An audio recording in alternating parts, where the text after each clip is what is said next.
Very good morning to all of you, my friends. Welcome back. So, in the last two sessions, we discussed process and joint byproduct and service costing. I hope you guys are thorough with the questions what I have discussed, and I hope you guys have revised everything what I have discussed in the previous two sessions. So now let's start with again a very important chapter, standard costing.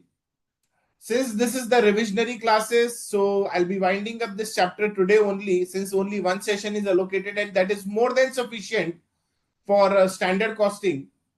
So I'll be discussing one question, a basic question on all the concepts, that is, be it material, be it labor, be it overheads. In overheads, it is fixed and variable.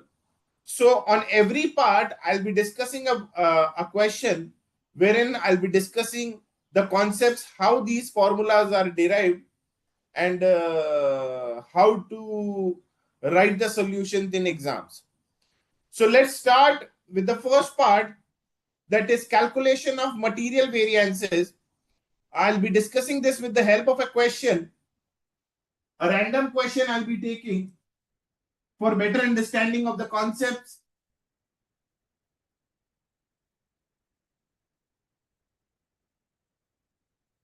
Let's say the question is given as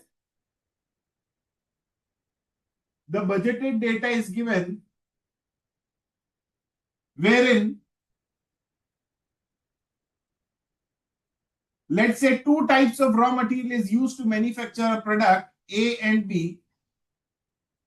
The quantity used is, let's say, 1200 and 800.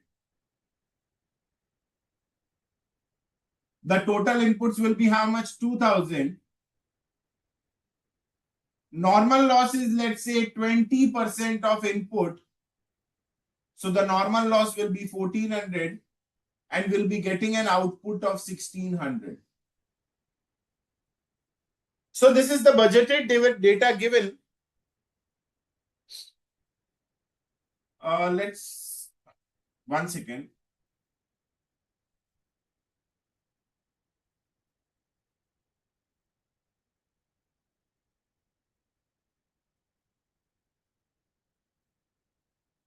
Once again, guys.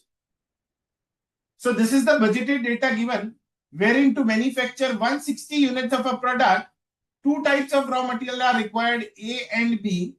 The raw material requirement for A, it is 120, for B, it is 80.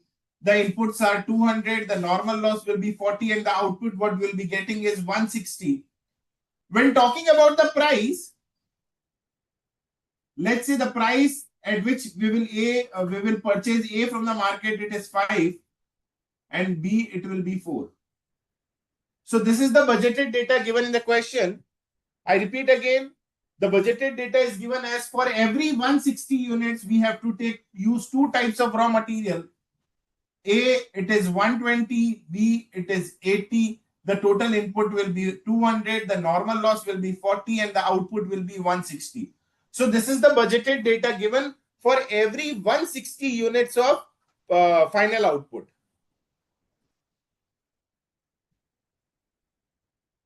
Now, when talking about the actual data,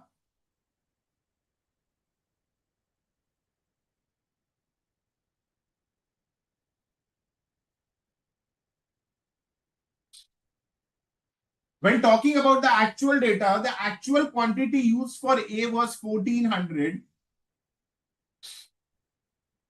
Actual quantity used for B, it is 600.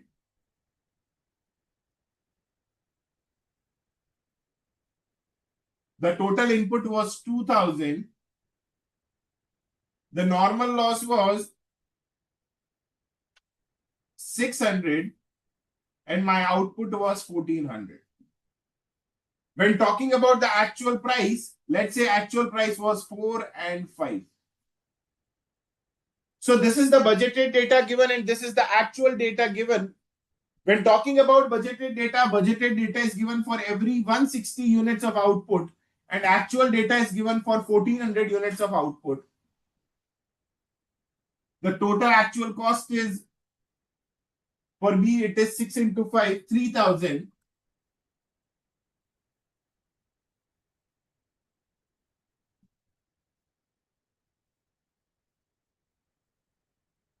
And this is 5,600. Total, it is 8,600. So this is the budgeted data given and this is the actual data given, and we are required to calculate the variances. Now see, when talking about calculating the variances, the two figures need to be comparable. The figures need to be comparable. To calculate the variances, the figures should be comparable. And when talking about the basis of comparison, the basis of comparison is what? My output. Basis of comparison is what?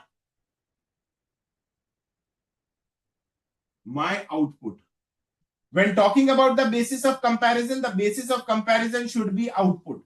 So herein, when talking about my budgeted data, this budgeted data is given for 160 units of output, whereas the actual data is given for 1400 units of output. So the first point is, are these two figures comparable? No, these two figures are not comparable. The reason is this data is given for 160 units of output and this data is given for 1400 units of output. Now the question is, we have to make it comparable. So to calculate the variances, the data should be comparable, and the basis of comparison is what? My output. So herein the output is not same. This data is given for 160 units of output. This data is given for 1400 units of output. So we have to convert this 160 units output data into 1400 units of output data to calculate the variances. So herein we'll be preparing revised standard.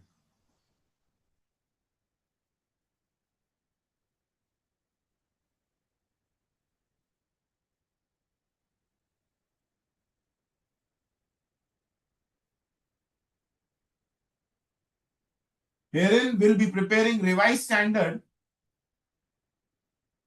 So this data is given for 160 units of output and this data is given for 1400 units of output.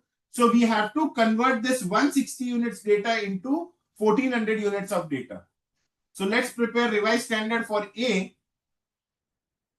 See, 120 units for 120 kgs of raw material for 160 units of output. So for 1400 units of output, how much?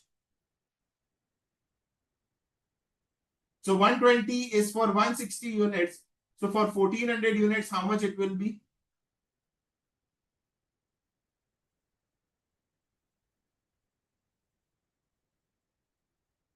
It will be 1050.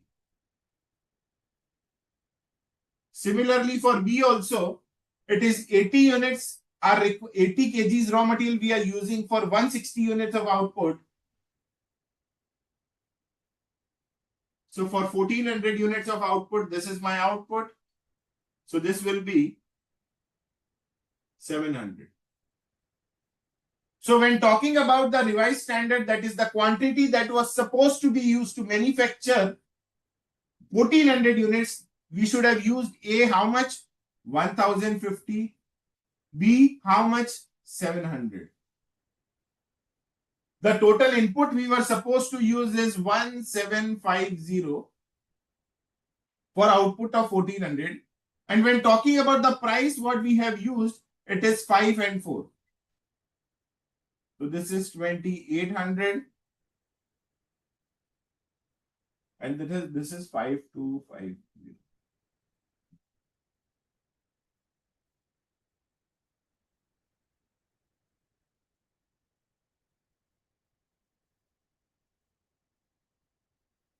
So to manufacture this 1400 units, the quantity we were supposed to use is 1750. And the cost that was supposed to be incurred is 80,050. But when talking about these 1400 units, we actually consume 2000 kgs and my actual cost is 8,600. So very important guys, when you see this question on standard costing, first check the output. Sorry, standard costing material variances. First, you need to check the output, that whether the output is same or not. If the output is same, straightforward, you can start calculating the variances. But if in case the output is not same, if in case the output is not same, we have to make it comparable. We have to make it comparable, and after making it comparable, we can easily calculate the variances. See, herein my loss was 20%.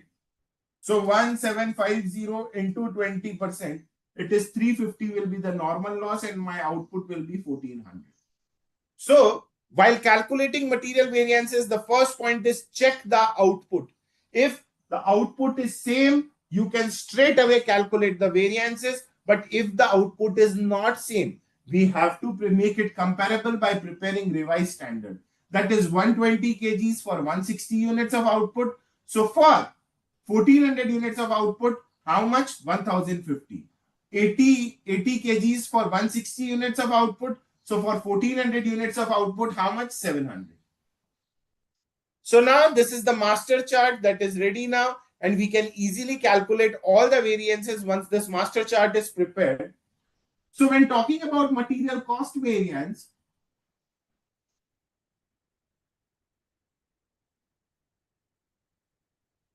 the concept is very simple, that is standard cost minus actual cost.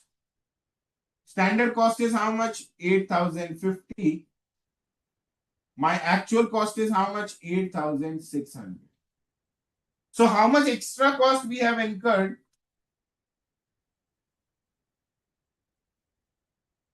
$550. And since this is my extra cost, we will call it as adverse. So when talking about the material cost variance, very simple. How much cost we were supposed to incur to manufacture this 1400 units? 8050. But the cost that is actually incurred is 8600. So how much extra cost?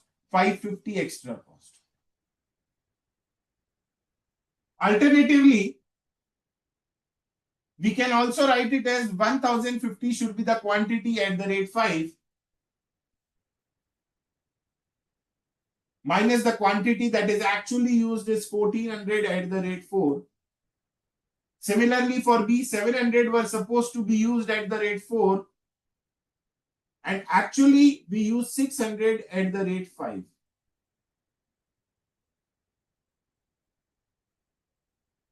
So this will be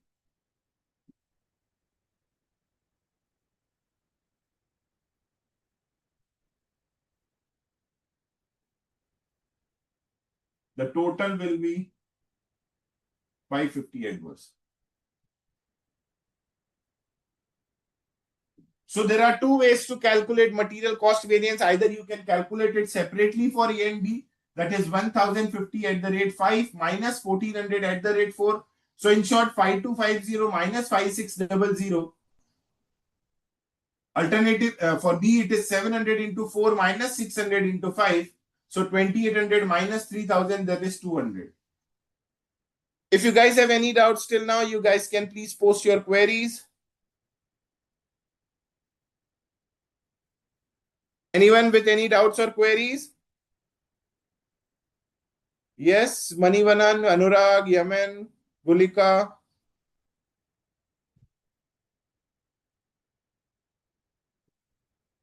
Now to the next part.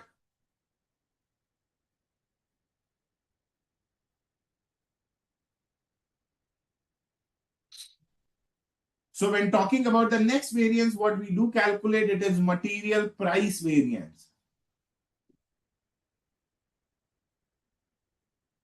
When talking about, the name itself says price variance.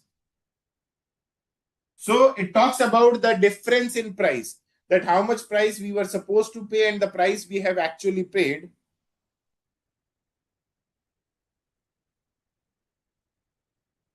The price we were supposed to pay is, for A, it is 5. And the price actually paid is how much? 4.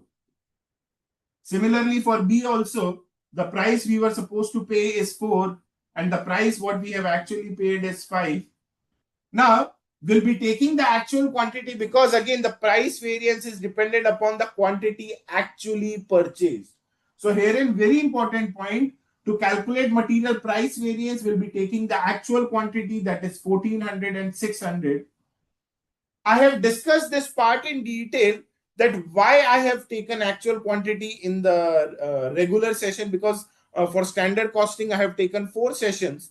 So I have discussed in detail why we'll be taking actual quantity rather than standard quantity. So in short, when talking about price variance, it is budgeted price minus actual price into actual quantity. So this will be 1400 favorable and this will be 1600 adverse.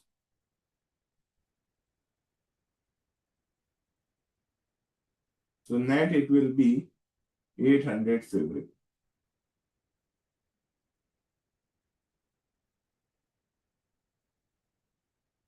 Net it will be 800 favorable.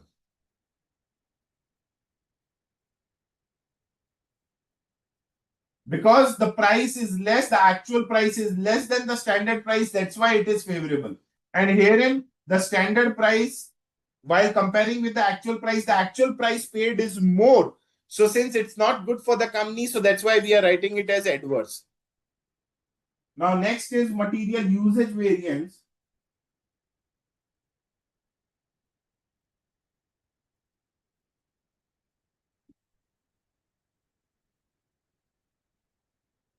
Now, when talking about the usage, the name itself says usage. Use कितना करना चाहिए था, use कितना किया.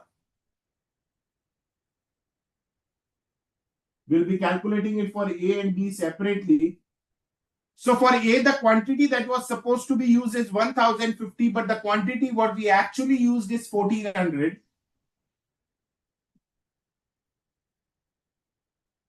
Similarly, for B, the quantity we were supposed to use was 700, but the quantity what we actually used is 600 only into the price, that is 5 and 4.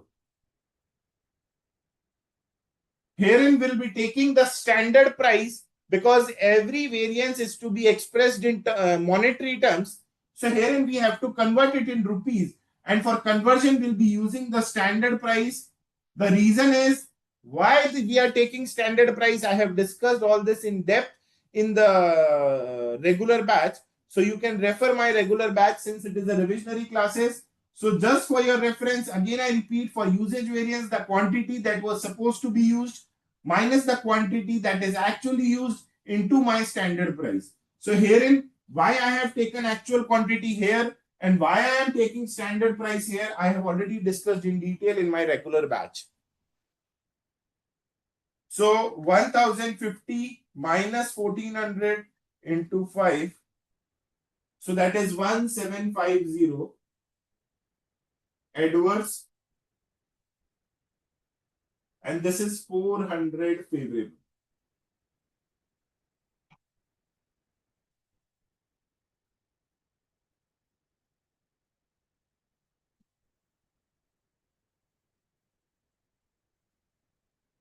So this is 1350 adverse. One more very important point, material price variance plus material usage variance will be cost variance. Material price plus usage will be material cost variance. So herein material price variance is 800 favorable, material usage is 1350 adverse. So if we calculate the total 800 favorable and 1350 adverse, we'll be getting 550 adverse.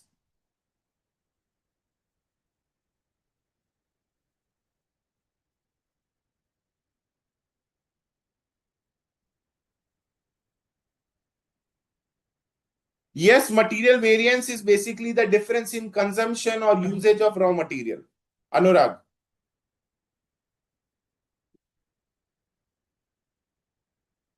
Now again, material usage variance, two parts.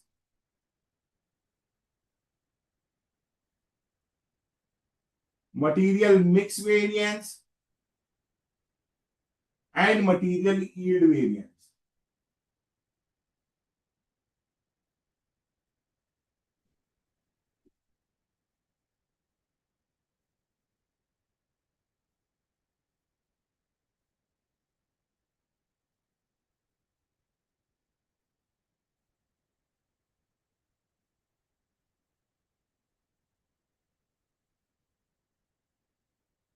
Now, when talking about the mix variance, the variance arises due to change in mix.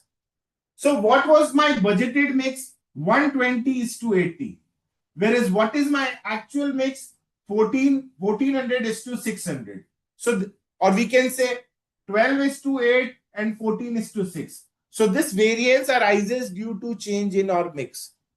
So when talking about the actual quantity used, that is 2000, it should be in the ratio of 120 is to 80. I repeat again, this actual quantity of 2000 should be in the ratio of how much? 120 is to 80. This is basically the calculation of standard quantity. When talking about standard mix, my actual input of 2000 should be in the ratio of how much? 120 is to 80. That is, we can say it will be 1200 is to 800. So this should be my mix. That is 1200 is to 800 should be my mix. However, my actual mix is how much? 1400 is to 600. This is the difference in mix. Again, since we have to present all the variances in some monetary terms, so we'll be multiplying it by standard price, that is 5 and 4. Again, why I'm taking standard price, I have discussed this in detail in the regular batch. So this will be 1000 adverse and this will be 800 favorable. So net it will be 200 adverse. So this is all what about mix. Again, when talking about material mix variance, it talks about the variance due to change in mix.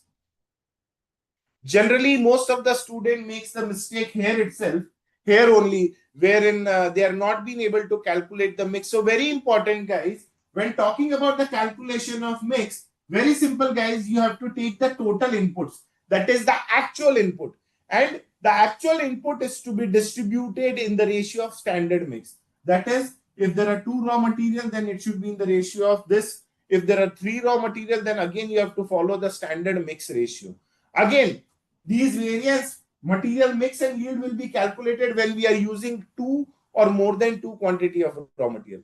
If we are using only 1 raw material, only 3 variants will be calculated, that is cost, price and usage. But when we are using 2 or more than 2 raw material, then yes, these 2 variants will be calculated. So this is all what about material mix variance. Now next is material yield variance. Now, when talking about yield, very simple, guys. How many inputs, how much quantity of raw material we were supposed to use to manufacture 1400 units? Very simple. We were supposed to use only 750 kgs of raw material. I repeat again, 1400 output के लिए कितना raw material we were supposed to use? To manufacture these 1400 units of output, we were supposed to use only 1750 kgs of raw material. But to manufacture these 1400 units, we actually consume 2000 kgs of raw material. How many kgs extra? 250. Now, very important, guys. Again, we have to express this variance in monetary terms. So here, the difference is of 250. It can be of X also. It can be of A also. It can be of B also. So here, in which price we will take? The price of A or price of B or simple average price or weighted average price. So the best approach is take the weighted average price. So herein, when talking about the weighted average price, that is 1050 into 5, 700 into 4, total it is 8050. For 1750 kgs of raw material. So 8050 for 1750 kgs of raw material.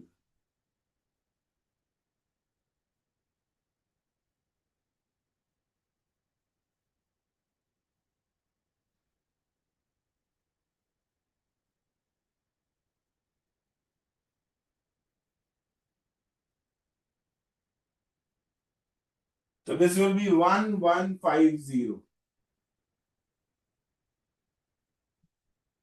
Again, I'm explaining the yield variance. The quantity that was supposed to be used in manufacturing 1400 units, 1750. The quantity we actually used 2000 kgs. How much extra quantity we used? 250 kgs. Now these 250 kgs can be of X also, can be of Y also. So which price will be taking the weighted average price? That is 8050 divided by 1750. So this will be 1150 adverse. Again, what we can see is that the material mix plus yield will be uses. That is 200 adverse plus 1150 adverse will be 1350 adverse. And usage plus price will be my cost variance. So 1350 adverse and 800 favorable will be 550 adverse. So this is all what about material variances. Again, as I have mentioned in my regular batch also, there are no formulas in standard costing. All we talks about is the concept. And when talking about the practical utility of this chapter is very important. You can apply this concepts of standard costing in your practical life also, and it is widely used also. Now, when talking about the study material, there are various formulas that are given. Again, so we can easily calculate, derive the formulas also. So herein it was standard cost minus actual cost.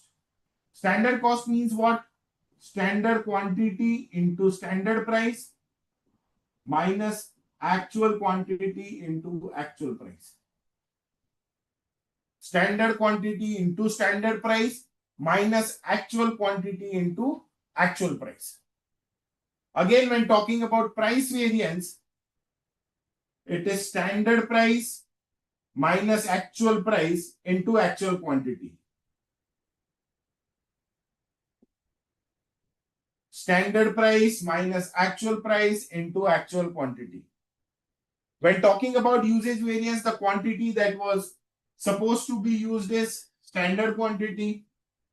The quantity what we actually used is actual quantity into will be taking the standard price. Again, when talking about mix, it is what should be my standard mix, that is 1200 is to 800. What is my actual mix, or we can say actual quantity, that is 1400 and 600 into my standard price. Now, when talking about yield variances, there are 2 to 3 ways to calculate yield variances. So this is one of the way. Alternatively, you can calculate it as standard quantity minus standard mix into standard price.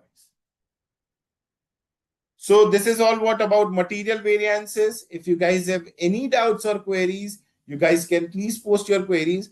Giving you 3 to 4 minutes time to copy this question. These two are part of the question. The solution starts from here and then continued here only. So giving you 2 to 3 minutes time to post your queries, to recollect what I have discussed till now. If you guys have any conceptual query in standard costing material variances, you guys can please post your queries.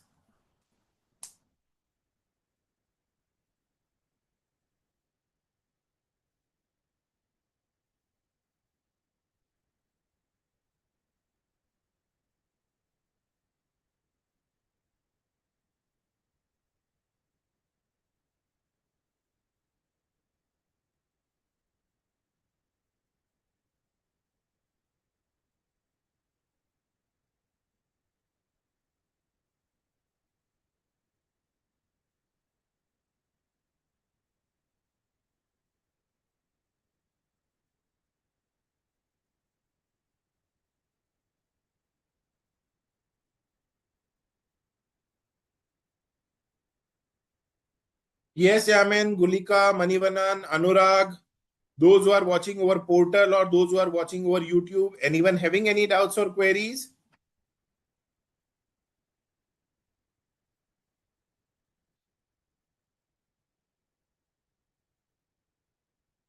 Yes, anyone? Gulika, any doubts? Anurag?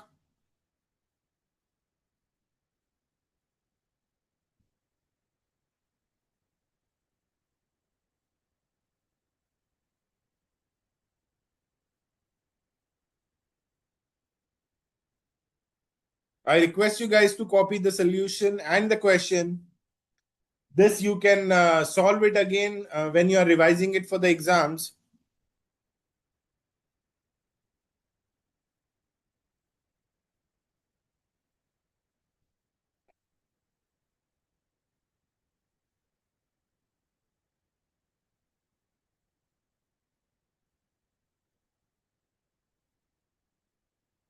Anurag, any doubts?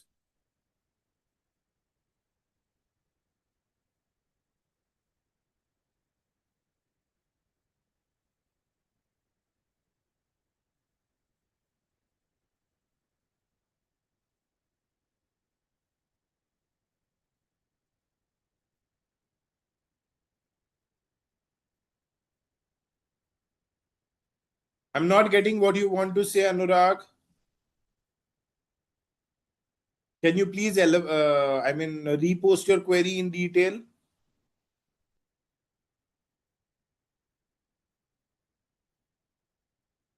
Yes, Anurag.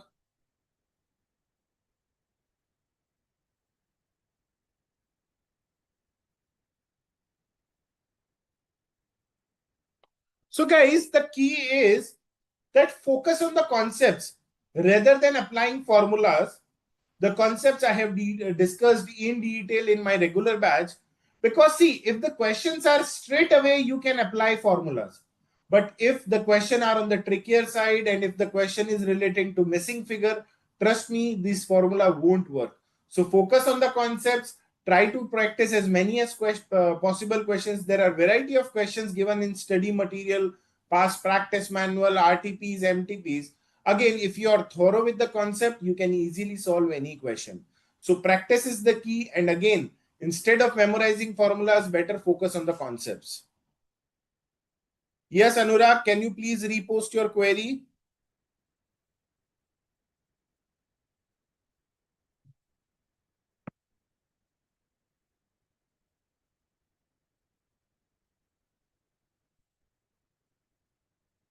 We can say, see, Anurag, it is basically due to the normal loss also. See, we were expecting a normal loss of 350 only.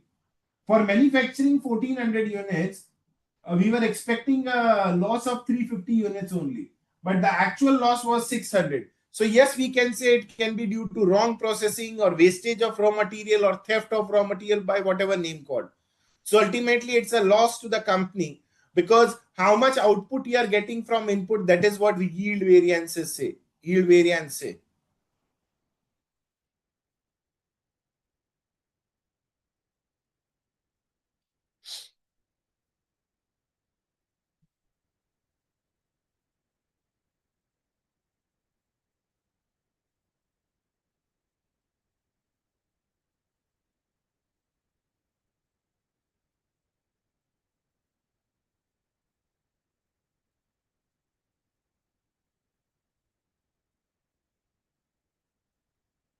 For labor variances, I request you guys to please open your study material. I'll be discussing a question from study material.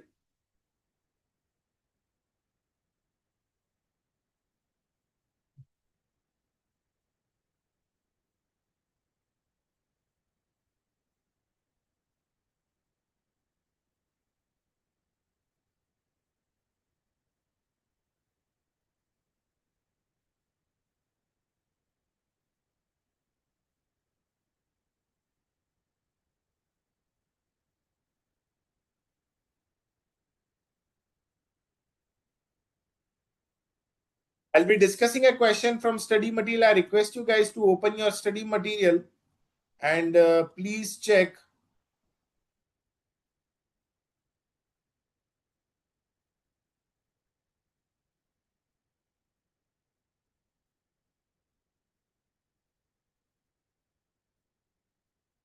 Illustration number 8, page number 13.33. Illustration number 8, page number 13.33. Many students are facing the problem in illustration number 8.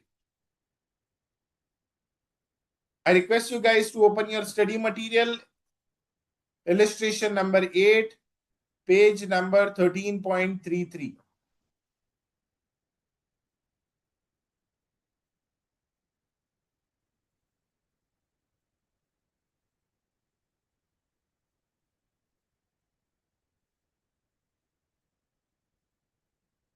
So let's start with this illustration. A very good question. I think 2 to 3 times examiner has asked this question. Anyway, so illustration number 8. The standard labor employment and the actual labor engaged in a week for a job are as under, wherein the details of standard number of workers in the gang is given, that is skilled, semi-skilled, and unskilled. Actual number of worker employed is also given. However, see, when talking about the wage rate, it is not given per worker, it is given per hour. Standard wage rate per hour and actual wage rate per hour. So the number of workers are given, but the wage rate is given per hour. So we need standard hours and actual hours to calculate the variances. Now, during the 40 hours week, so in a week, there are total 40 hours. The gang produced 1800 standard labor hours of work. So herein, the output is given in labor hours. See, generally the output is given in units. When you will check all the questions, the output is always given in units.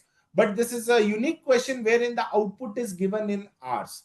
So during the 40 hours working week, the gang produced 1800 standard labor hours of work. You are required to calculate all the labor variances.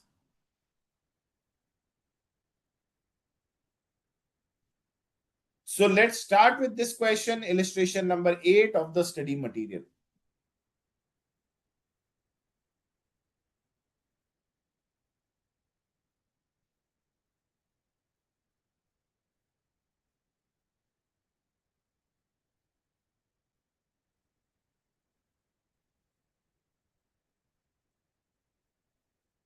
So when talking about the budgeted data, see, before starting with this question, again, very important point. The concept of material variance and labor variance are altogether same. No change in concepts, no change in concepts, no change in calculation of variances. Just like material, again, when talking about labor also,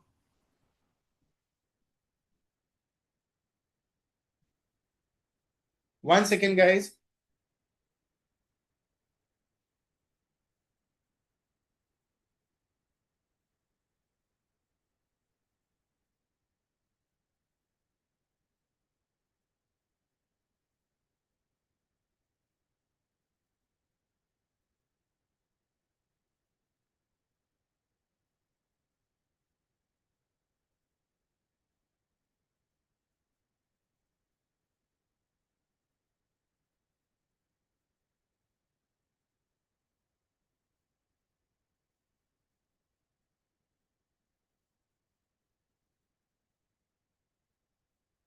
Edwin sir, Manish sir, are you there?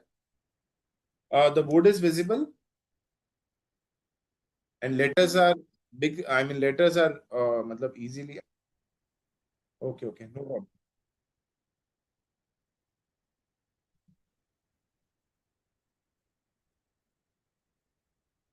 Okay, thank you.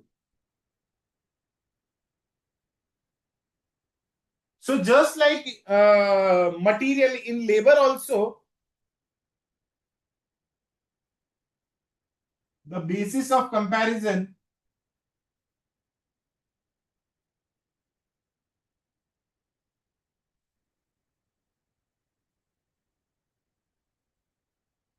is what? My output. The basis of comparison is what? My output. So herein again we will check the output. If the output is same, we can straight away calculate the variances. But if the output is not same, we have to prepare revised standard. So the concepts of material and labor variance is altogether same. So the budgeted data is given.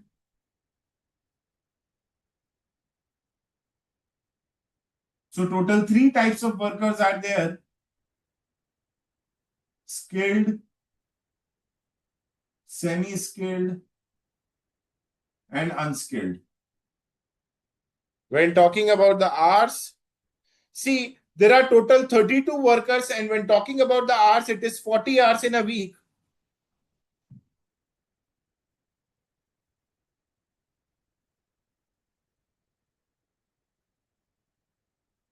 So it will be 12 80 hours. Herein it will be 480 hours. And herein it will be 6 into 4, 40, that is 240 hours. So total 2000 hours. When talking about the rate, it is 3, 2, and 1.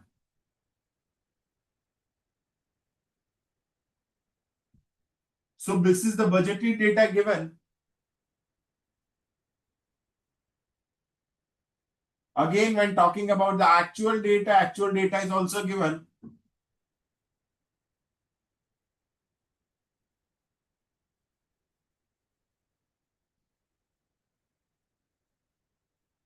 (28 into 40), that is 1120.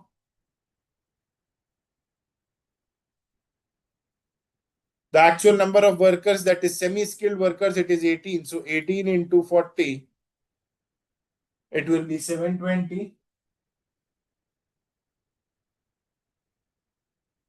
And last is 4 into 40, that is 160. Total it will be 2000. When talking about the actual rate, it is 4, 3, and 2.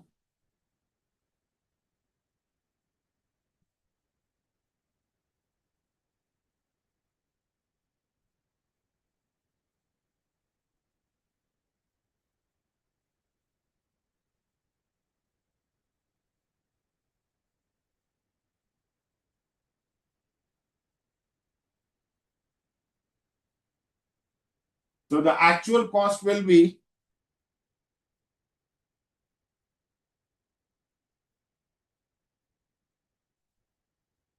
6960. So this is the information that is given in the question. Now, very important, the last line, during the 40 hours working week, the gang produced 1800 standard labor hours of work. Even though they work for 2000 hours, but they were able to get an output of only 1800 hours. So herein, when talking about the actual output, it is given that it is only 1800 hours of work.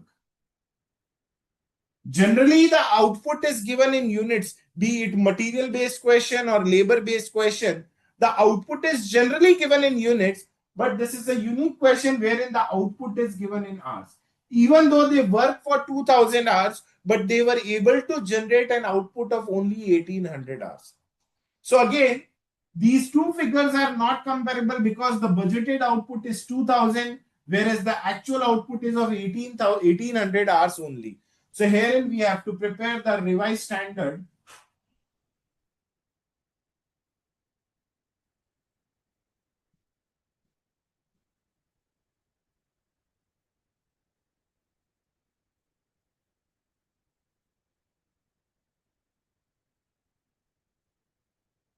So we have to calculate standard hours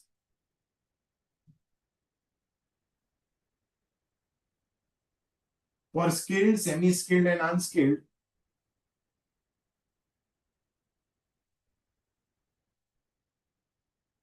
So again, 1280 hours for 2000 units of output. Again, herein the output is given in hours, not in units. So 1280 hours for 2000 hours of output, but the actual output is 1800 hours.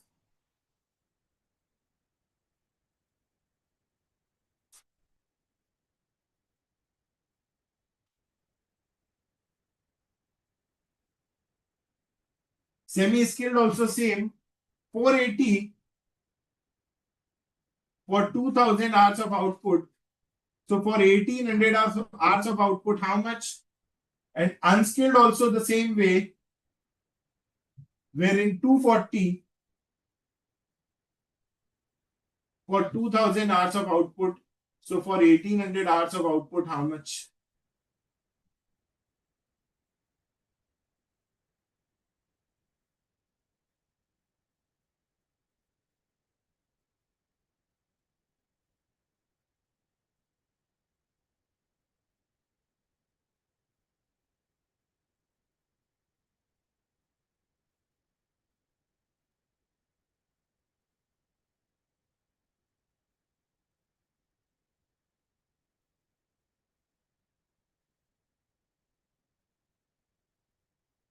So this much hours we should have worked for 1800 hours of output. That is how much?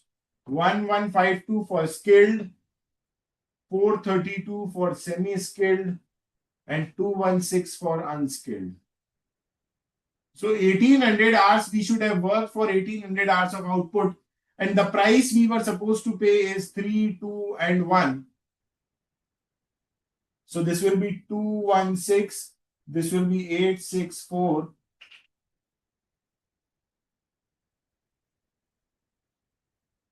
This will be 3456.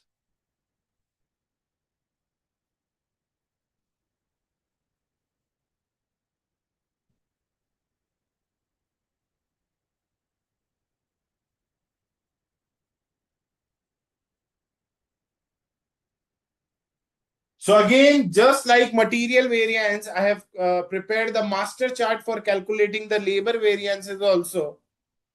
1 second, there are a few queries. Very good, Gulika. Your answers are correct. Very good, Anurag. Your answers are correct. So very important, guys. The concept of material and labor variance is altogether same. No change. The only change is in the change of name. However, when talking about this question, this is a unique question wherein the output is given in hours. But rest, all the questions on labor variance also, generally, you will see the output in units only. But since herein in this question, the output is given in hours, so that's why I'm discussing this question for better understanding of the concepts. So now the master chart is ready. And once this master chart is ready, you can solve any question easily. So let's start with the solution now. Labor cost variance.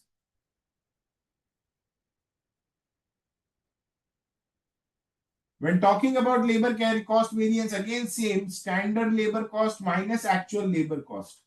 That is 4536 minus 6960.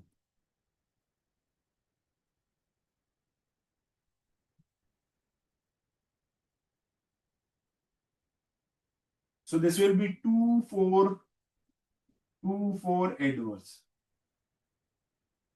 Alternatively, just like material variance, we can also calculate it individually, wherein for skilled it is 1152 at the rate 3 minus 1120 at the rate 4. For semi-skilled also, 432 into 2 minus 720 into 3. Next is 216 into 1 minus 160 into 2. So this is the way we will calculate the variances. So 1152 into 3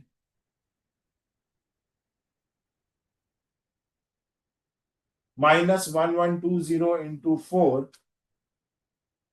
So this will be 1024 adverse. Similarly for this also, 1296 adverse.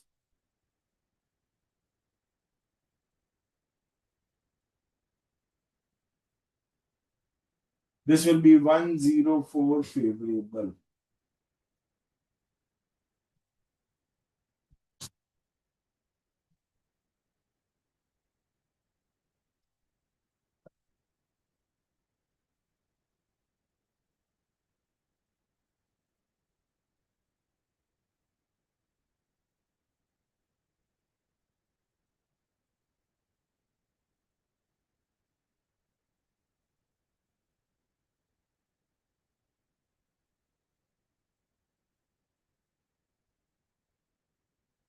So the total will be 2424. So again, when talking about labor cost variance, the concept is simple, that is standard cost minus actual cost. Again, when talking about the formula, how we have calculated the standard cost, standard hours into standard rate minus actual hours into actual. So this is the formula that is given in study material, that is standard hours into standard rate minus actual hours into actual rate.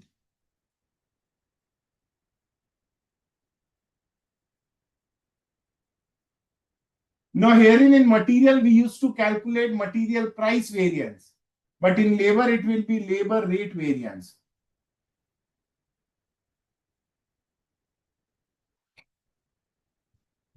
Herein in labor, it will be labor rate variance.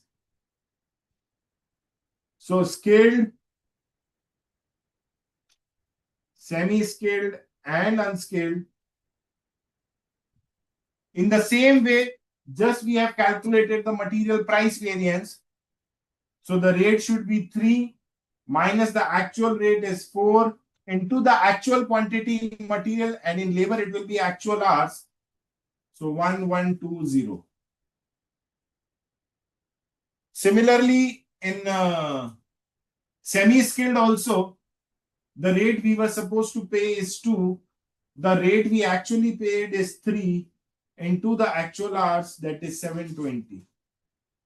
Similarly, in the unskilled also, the rate we were supposed to pay is 1. The rate we actually paid is 2 into the actual hours, that is 160. So it will be 1120 adverse. This will be 720 adverse, and this will be 160 adverse. So total this will be 2000 adverse. So the concepts are same for material and labor. Very good, Gulika.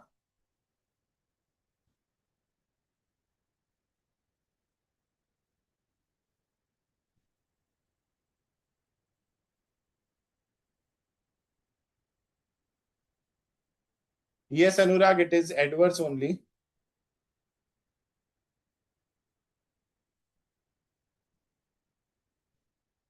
One second.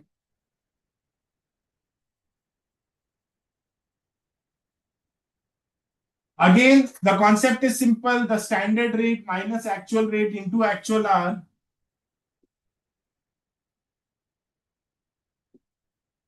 So this is labor rate variance. Next is labor. In material, it was usage. How much quantity we were supposed to use, how much quantity we actually used. So in labor, it will be labor time variance or efficiency variance. So in labor, it will be labor time or efficiency variance. Labor time or efficiency variance. So when talking about the time, it is 1152 hours we were supposed to work minus the hours actually worked is 1120. So 1152 hours we were supposed to work, and the hours we actually worked is 1120 into my standard rate, that is 3. Again, why I'm taking standard rate, I have already discussed in detail in my regular batch. For semi-skilled also, just like that, the hours we were supposed to work is 432. The hours we actually worked is 720 into the rate, it is 2. And when talking about unskilled, the hours we were supposed to work is 216. The hours we actually worked is 160 into the rate, that is 1. So 1152 minus 1120 into 3. So this will be 96 favorable. 432 minus 720 into 2. So this will be 576 adverse. Similarly, 216 minus 160, it will be 56 favorable. So the net amount, it will be 576 minus 96 minus 56, that is 424 adverse. So this is the way wherein labor time and time or efficiency variance will be calculated. Very good, Gulika. Very good, Miss P. Yamini.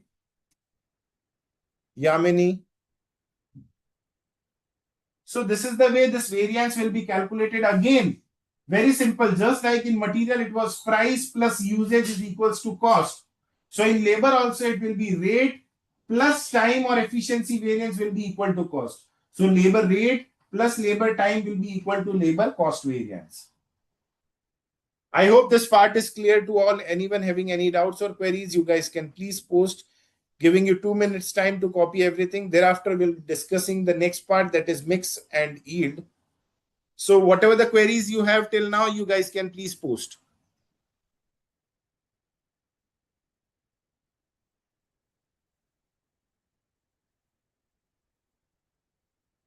See guys, when talking about labor variance is very simple. In material variance and labor variance, very important part. The first thing is what?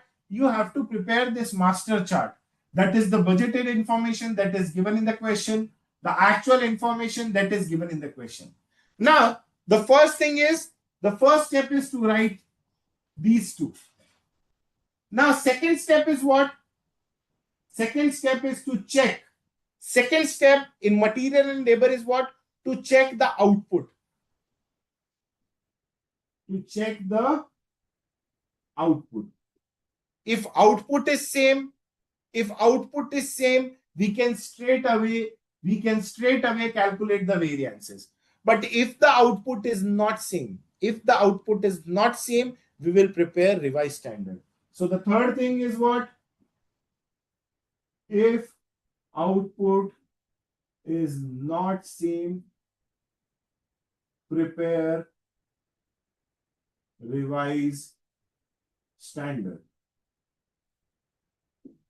If the output is not same, herein the output is given for 2000 hours of output, the actual output is given for 1800 hours of output. So herein the output is not same. So we need to prepare the revised standard. So once the master chart is ready, you will be able to solve any question on material variances and labor variances. So this master chart is the key. That is budget, actual. This is the question what I have written over the board, and then check if we have to prepare revised standard, then we will prepare revised standard. And once we are ready with the revised standard, we can calculate all the variances. But yes, very important. Let's say if the output, that is budgeted output and actual output are same, no need to prepare revised standard. Just start calculating the variances directly. So just like material, in labor also, the basis of comparison is what? Output. Now let's proceed further.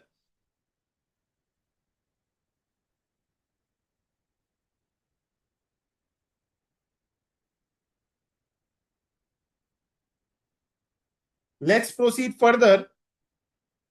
In material, we used to calculate material mix variance. So in labor also, we will calculate labor mix variance.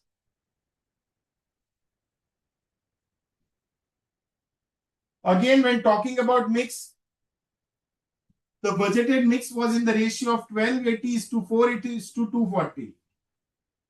Wherein the actual mix is in the ratio of this, that is 1120, 720, and 160. So this 2000 should be in the ratio of how much? 1280, 480, and 240. Coincidentally, the actual data is also given for 2000, so no need to calculate the ratio. Straight away, we can use this figure. So 2000 should be in this ratio. And if we will calculate the ratio also, the figures will be same.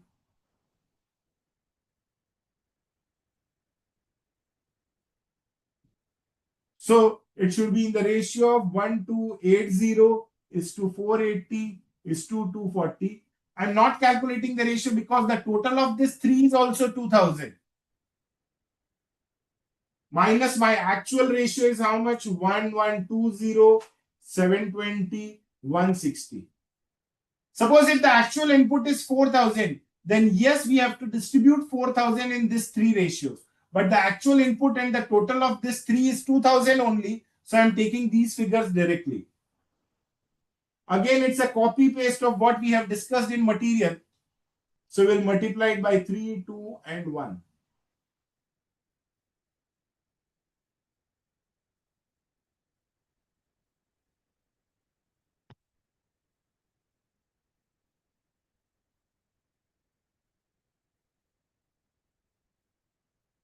So 1280 minus 1120 into 3. So this will be 480 favorable.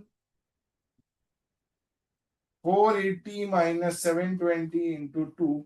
This will be 480 adverse. 240 minus 160 into 1. This will be 80 favorable. So this will be net 80 favorable.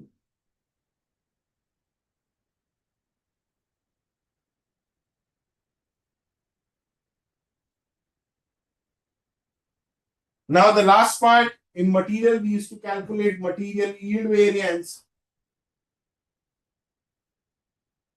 Sorry.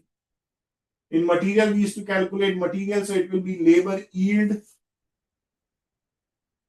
Or we can call it as efficiency also. If we are calling this as time, we will call it as efficiency. Or we can call it as sub-efficiency also.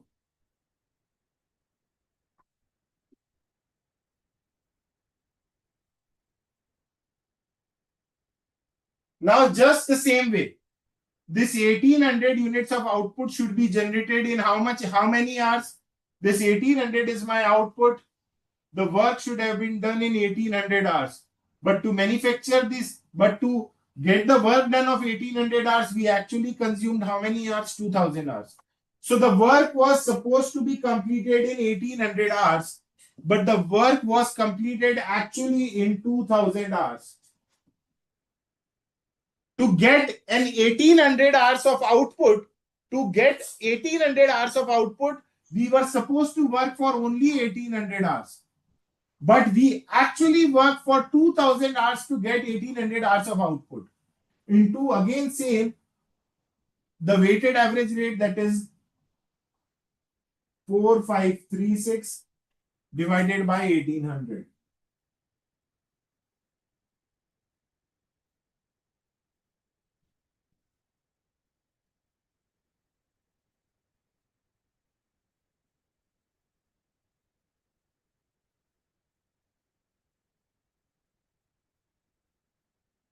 So this will be 504 adverse. Very good, everyone.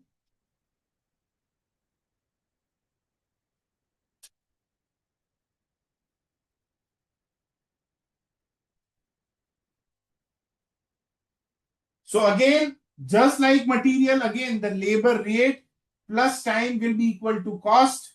Labor mix plus yield will be time. So 80 favorable, 80 favorable and 504 adverse will be equal to 424 adverse, and 424 adverse and 2000 adverse will be equal to 2424.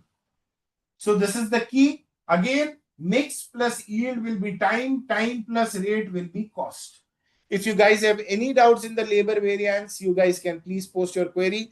Giving you 2 minutes time to post your query. In the meanwhile, yes, I request you guys to copy this solution, because see guys, the solution is in study material is bit different from the way, is bit different from my solution, but yes, we are getting the same answer, but the way to solve the question is bit different. So I request you guys to copy the presentation and the solution. It is very important question. So just copy everything. And if you guys have any doubts or queries, you guys can please post.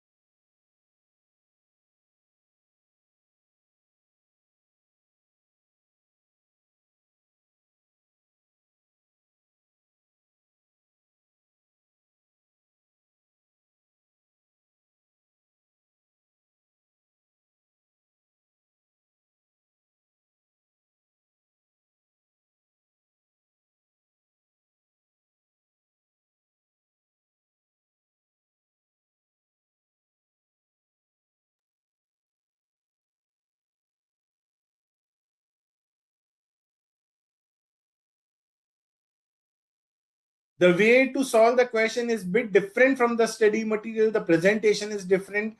So I request you guys to copy the solution. It's a very good and a very important question from examination point of view also.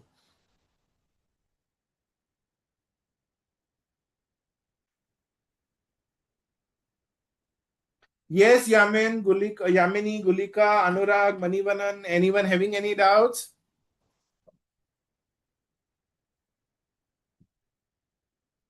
Those who are watching over YouTube or watching over portal, you guys have any doubts? You guys can please post your queries over the portal.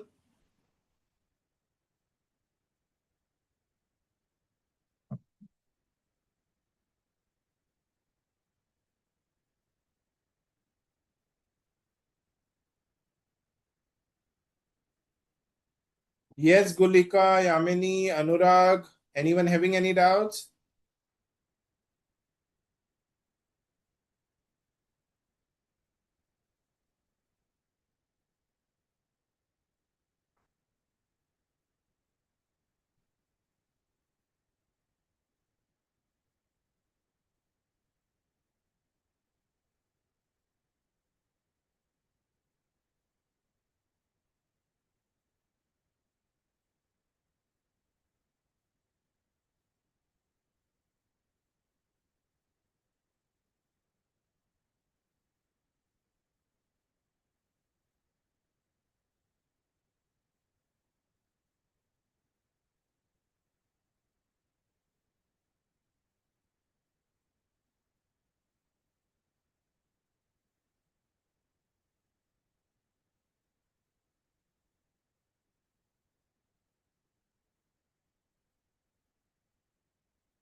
No need to write, Anurag. It is by default. It is by default assumed only. So no need to write any sort of explanation, because the mix, we will use the actual input and the ratio of standard quantity or standard hours. So if the total is same, then no need to write anything. It's by default, only. No, that is incorrect, Gulika. See, if it is idle time, then idle hours will be given in the question. This is basically the loss of hours, or we can say it is inefficiency. It is not idle hours. So basically, this is what inefficiency is. This is not idle time variance. If there is any idle time, it will be given in the question that these are my idle hours.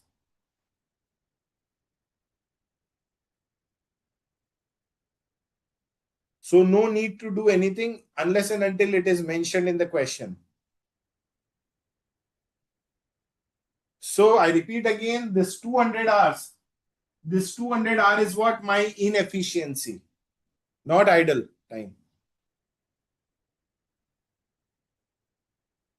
Again, we can frame the formulas also. Standard hours into standard rate, actual hours into actual rate. Herein, standard rate minus actual rate into actual hours. When talking about the time we should have taken is how much? Standard hours. The time we actually worked is my actual hours into which rate we are taking? Standard rate. In mix also the same way. What should be my standard mix minus my actual mix is what? My actual hours into my standard rate. And when talking about yield also, again the same concept, that is standard hours minus standard mix into standard rate. The concepts are just copy paste of material, but yes, the name has changed. Against quantity we are using hours, against price we are using rate. That's it.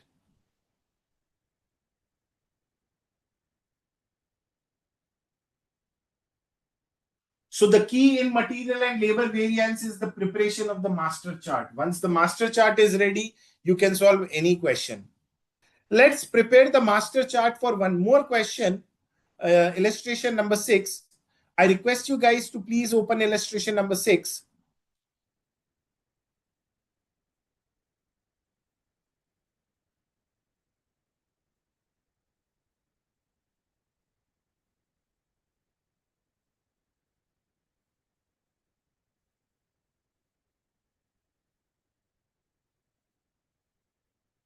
You have to follow the uniform procedure for both the material and labor. In study material, few questions are solved in different way. So that's okay. But again, for you guys, again, this presentation, this pattern is the key. So follow this pattern. I assure you, you will be getting the correct answer in all the questions and all the cases.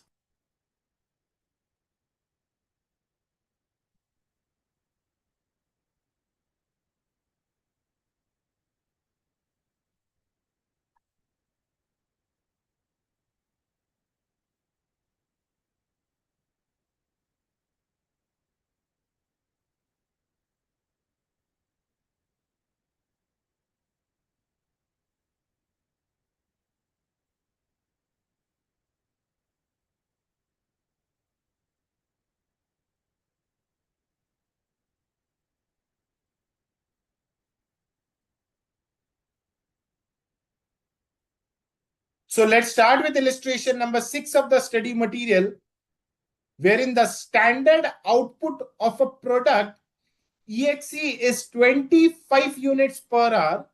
So they are manufacturing 25 units per hour in manufacturing department of a company employing 100 workers. So if 100 workers are working for an hour, they are getting 25 units. I repeat again, if the 100 workers are working for an hour, they are able to manufacture how many units? 25 units. So 100 workers working for 1 hour. It means total in 100 hours. Total in 100 hours, they are able to manufacture 25 units. So we can say 1 unit takes how many hours? 4 hours.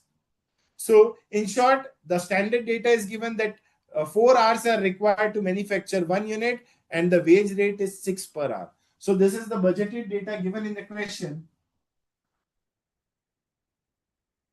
wherein when talking about hours, 4 hours are required to manufacture 1 unit, and when talking about the rate, it is rupees 6 per hour.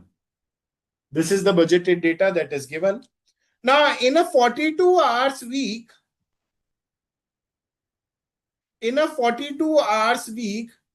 the department produced 1040 units of EXE. 1040 units of EXE, despite 5% of the time paid being lost due to abnormal reasons. So herein, some time is lost due to abnormal reasons. The hourly wages actually paid were 6.2, 6, and 5.7 respectively to 10, 30, and 60 workers. Calculate the relevant labor variances. So now we need to calculate the variance. Now see Gulika, see herein we have to calculate the idle time variance also, because it is clearly mentioned in the question that 5% of the time being paid is lost due to abnormal reasons. So now, since the total number of workers are 100 and the ratio is given 10, 30, and 60, and when talking about the hours in a week, they are working for how many hours? 42 hours. So this data is given for how many units of output? Output is 1 unit. Now, when talking about the actual data, actual output is of how many units? 1040 units.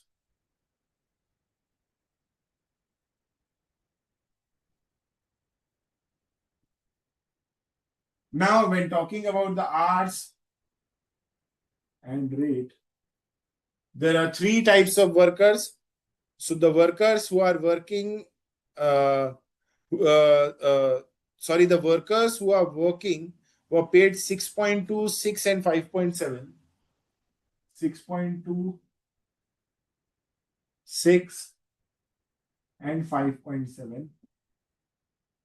To how many workers? To 10, 30, and 60 respectively. So 10 into 42 hours, that is 420 hours. For 420 hours, we are paying 6.2. For 30 into 42, 1260 hours, we are paying at the rate 6, and 42 into 60, that is for 2520 hours, we are paying them at the rate 5.7. So we will calculate the total hours: 2520, 1260, and 420. It comes to 4200 hours.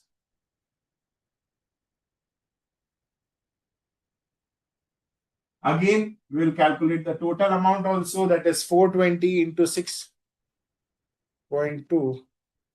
So this will be 2604.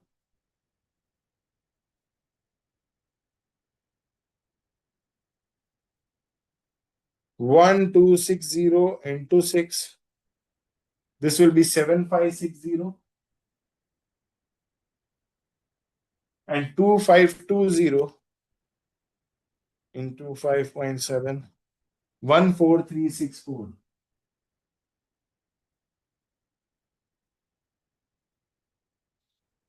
So this will be 2604.75.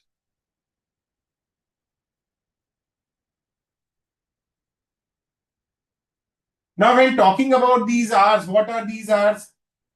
Actual hours paid. These are what my actual hours paid. Now, herein we can calculate the actual hours worked also. Idle hours are given in the question.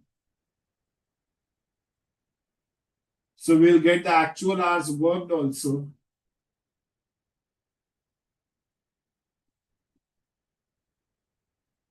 So since there are three category of workers and the abnormal idle time is how much? 5%. So 420 into 5%. So this will be 21 for first category. 1260 into 5%. 63 for the second category. And 2520 into 5%. 126 will be for the third category. So total idles are 210. So how much will be my actual hours worked? 420 minus 21. So this will be 399. It will be 1260 minus 63. It will be 1197. And 2520 minus 126. This will be 2394. And total it will be 3990. These are my actual hours worked. So budgeted data is this one. Actual data is given. Idle hours we have calculated, that is this hours into 5%, we will get actual hours worked.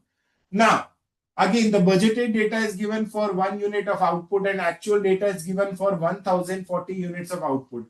So we have to prepare revised standard. So 1 unit, 4 hours.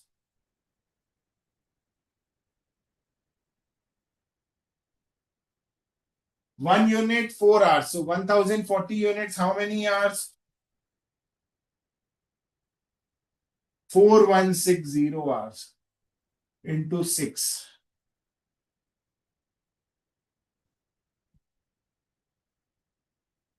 So this is the master chart to solve the question.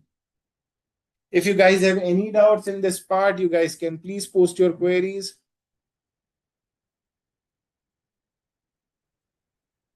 Very good, Gulika. All your answers are correct. Now, again, once the master chart is ready, you can solve any type of question. So herein there is only one category of workers. So mix and yield will not be calculated. But yes, one new variance, idle time variance will be calculated. So with the help of this master chart, we can solve this question wherein labor cost variance will be how much? 24960 is my standard cost minus actual cost is how much? 24528.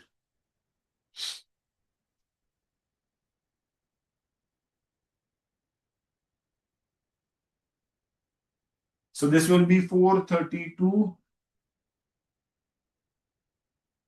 adverse. Sorry, favorable.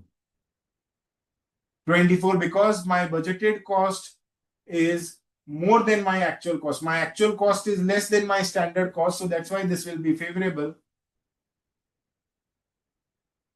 Now herein, labor rate variance. So since we are actually paying at 3 different rates, so 6 minus 6.2 into 420. Next is 6 minus 6 into 1260. And then next 6 minus 5.7 into 2520. So this will be 0. This will be 84 adverse.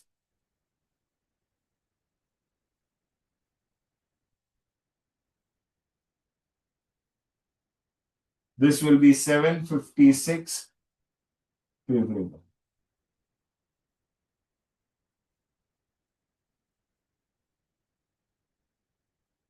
This will be 672 favorable. So the rate is done. Now we will calculate idle time variance. Straight away, how much are my idle hours? 210 are my idle hours into my standard rate, that is 6.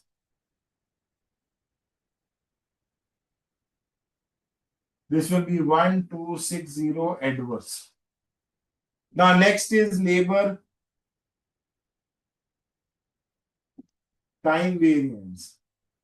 See, when talking about the overall difference, it is 4160 minus 4200.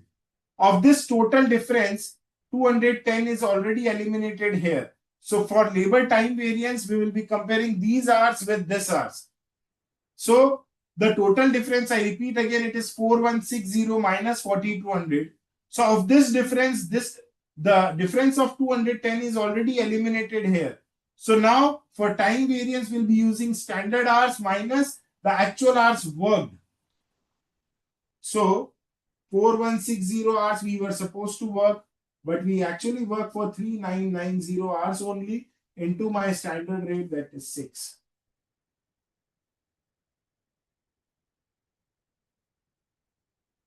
So this will be 1020 favorable. Again, labor time, idle time, and rate will be equal to cost. We can call it as efficiency also. So 1020 favorable plus 672 favorable minus 1260 adverse, we will be getting 432 favorable. Again, so herein in this question also, the presentation is the key. This master chart is the key. That is budget, actual, and revised standard. And if idle time is there, write down the idle hours and actual hours worked. I request you guys to copy the solution. If you guys have any doubts or queries, you guys can please post your queries. Giving you 2 to 3 minutes time to copy everything. I request you guys to please copy the solution. The solution, the way the solution is presented in the study material is a bit different from my solution. But yes, again, the answers are same. So try to copy the solution, try to analyze what I have discussed till now in labor. So giving you 2 to 3 minutes time to copy everything.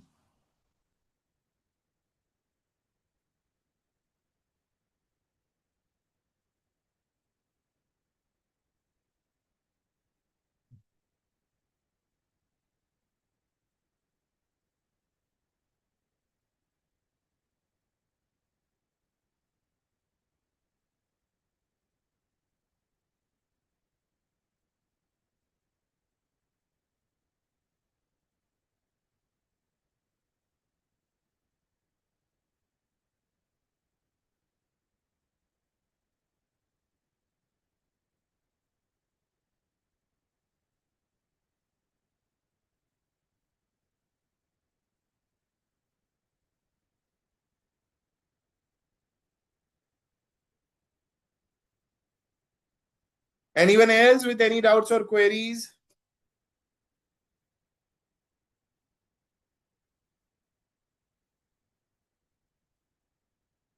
I request you guys to copy the solution.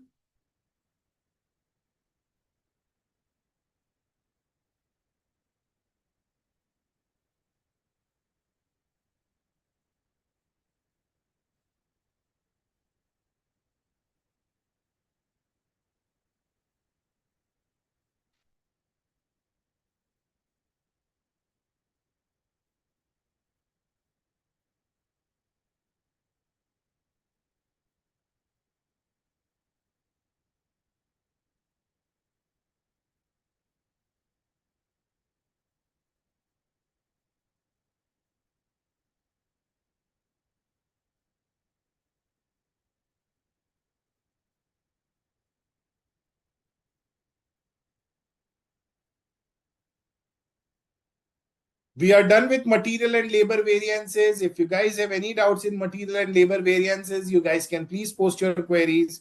Waiting for your queries, guys. Be it any conceptual queries or any question related queries, you guys can please post.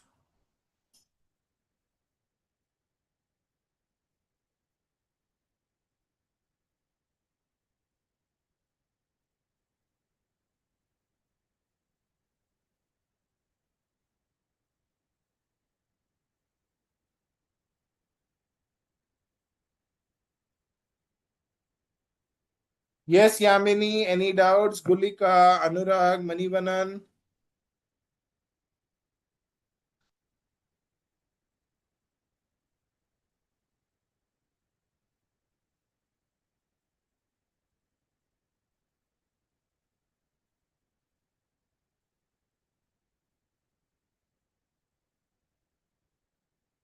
I hope, guys, you guys are using the concepts rather than memorizing the formula. Yes, Anurag, Manivanan, and Gulika.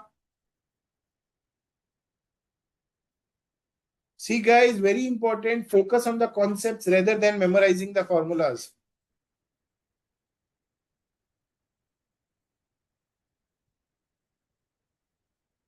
So, fine. Let's take a break of 15 minutes. I'll be back after 15 minutes with two more concepts, that is fixed and variable overhead variances, wherein we'll be discussing a question on fixed overhead and we'll be discussing a question on variable overhead. So let's take a break of 15 minutes. In the meanwhile, just check out if you guys have any queries on material or labor variances, you guys can please figure out and you can post your queries. Admin sir, are you there?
Welcome back, my friends.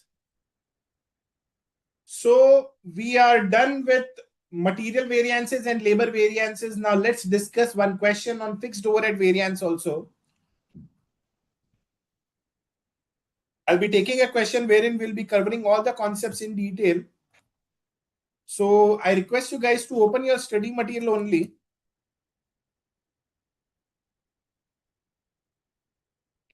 We'll be discussing a question from study material only.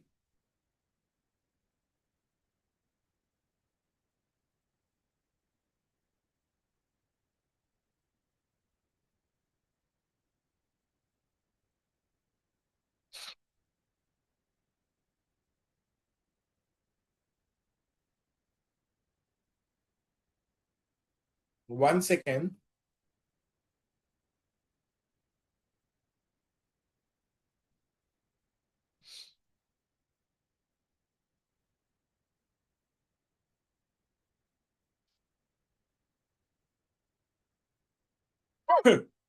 A practical question number 12 I'll be discussing from study material. Page number it is 13.63, 13.62. Practical question number 12, 13.62 page number.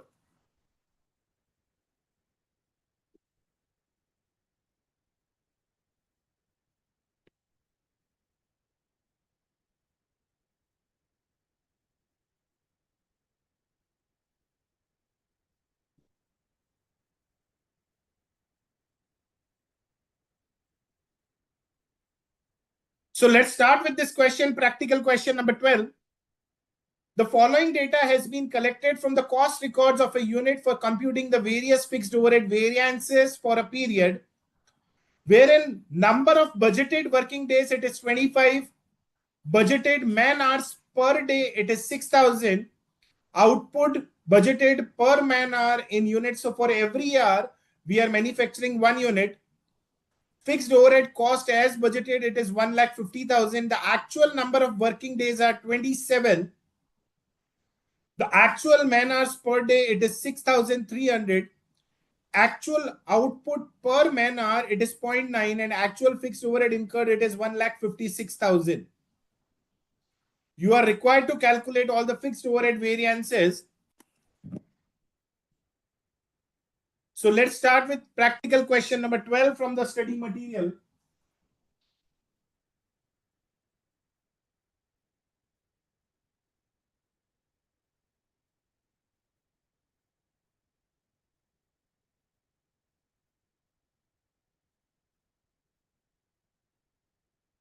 Now, guys, very important. Again, when you find a question on fixed overhead, try to convert it in a tabular form. See, in most of the cases, the question will be given in tabular form. But if it is not given, then try to convert it into tabular form, wherein following information will be required, that is budget and actual. So days. When talking about budgeted days, it is given in the question that is budgeted days are 25 hours. It is given in the question that budgeted man hours per day it is 6,000. So 6,000 into 25, because these are the man hours per day and the total number of budgeted working days is 25. So total man hours will be 1,50,000.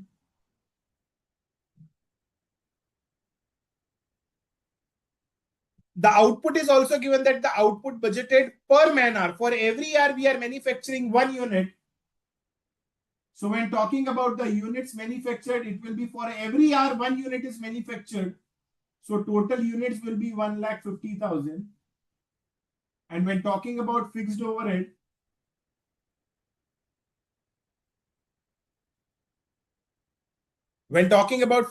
it is given itself, it's 1,50,000.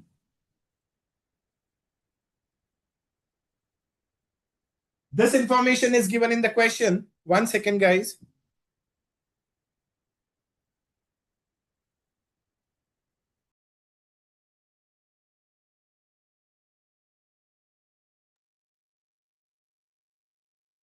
This much information is given as far as the budgetary data is concerned. Now, when talking about actual data, the actual number of working days are 27. And when talking about the man hours per day, it is 6,300. So 6,300 into 27. So this will be 1,70,100. When talking about the number of units manufactured, it is 0.9 for every hour. So the number of units manufactured will be 153,090.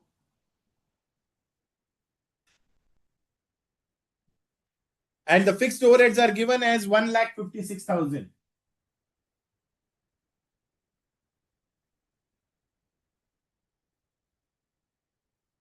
So whenever you find a question on fixed overhead variances, try to convert the question into the tabular form. Once this table is ready, then start with the solution. So first, in fixed overhead, we will calculate fixed overhead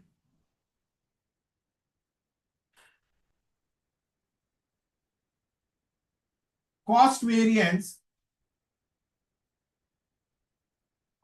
When talking about fixed overhead cost variance, it talks about the under or over absorption of overhead. So 1,50,000 overheads for 1,50,000 units. And the actual output is how much? 153,090. So for 153,090, how much should be my overheads? 153,090. This much should be my absorbed overheads. However, my actual overheads are 1,56,000.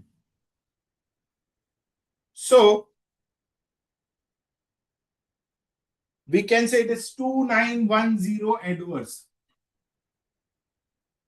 And further, we can say it is under absorption of overheads. So this is all what about cost variance, wherein 1,50,000 overheads for 1,50,000 units.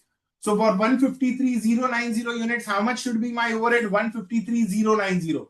Whereas my actual overheads are 1,56,000. So it means 2,910 adverse. We can call it as under absorption of overhead because the overhead absorbed are less than actual overheads.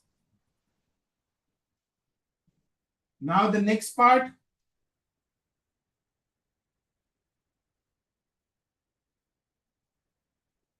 Fixed overhead expenditure variance.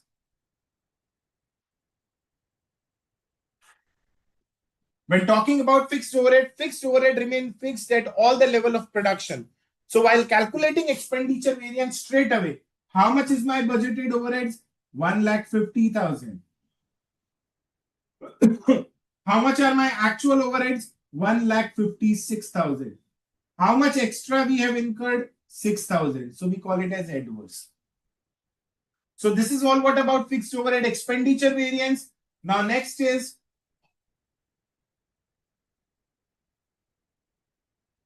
fixed overhead volume variance. When talking about volume, it talks about units. So when talking about volume, it talks about units. How many units we were supposed to manufacture? 1,50,000 units. How many units we actually manufactured? 153,090 units. So how many extra units we manufactured? 3,090 units. These are the extra units we have manufactured. So it's a good sign for the company. Since this is the units, so we'll be taking the rate per unit. So 1,50,000 divided by 1,50,000 units. So this will be the rate per unit. That is ₹1 per unit. I have discussed all these concepts in detail in my regular batch. So again, for detailed description, you can refer my regular batch. So 3,93090 units into 1 per unit. Now, since the unit manufactured are more than what I expected, so it's a good sign for the company. So this will be 3,090 favorable. One more point, very important. Fixed overhead expenditure plus fixed overhead volume will be my fixed overhead cost variance. So 6,000 adverse plus 3,090 favorable will be 2,910 adverse. So you can cross tally fixed overhead variances also.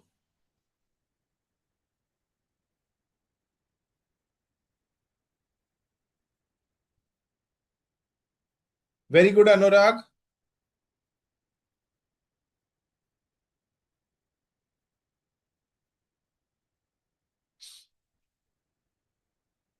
Next is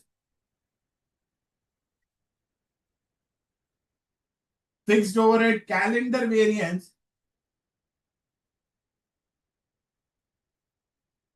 So when talking about volume, it talks about units. So when talking about calendar, it talks about days.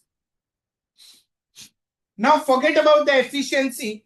Just think from days perspective that the company has to work for 25 days in a month, but we actually work for 27 days in a month. 2 days extra we have worked.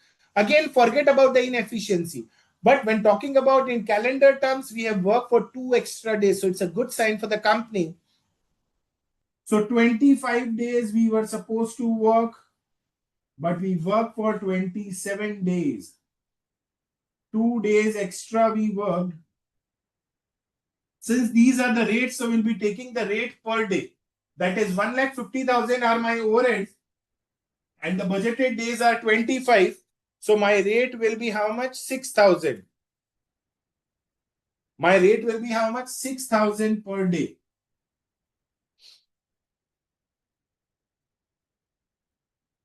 So this will be 12,000 favorable. Again, why it is favorable? That is very important, guys. Again, don't make mistakes in exam, because what I have observed is that many students make this mistake in exam, that this variance will be adverse or favorable. So think practically that you were supposed to work for 25 days, but you actually work for 27 days. 2 days extra you worked. So it's a good sign for the company. Again, ignore efficiency or inefficiency. Just think from days perspective that we worked extra. So it's a good sign for the company.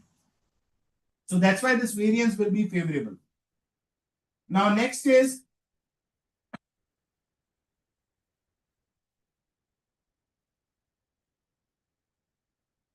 fixed overhead capacity variance.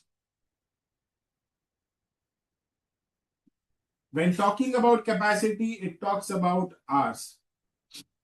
When talking about capacity, it talks about hours. Yes, Gulika, it is 12,000 favorable. I hope this part is clear. I think you were also confused in this, that it will be adverse or favorable, right? Yes, Gulika?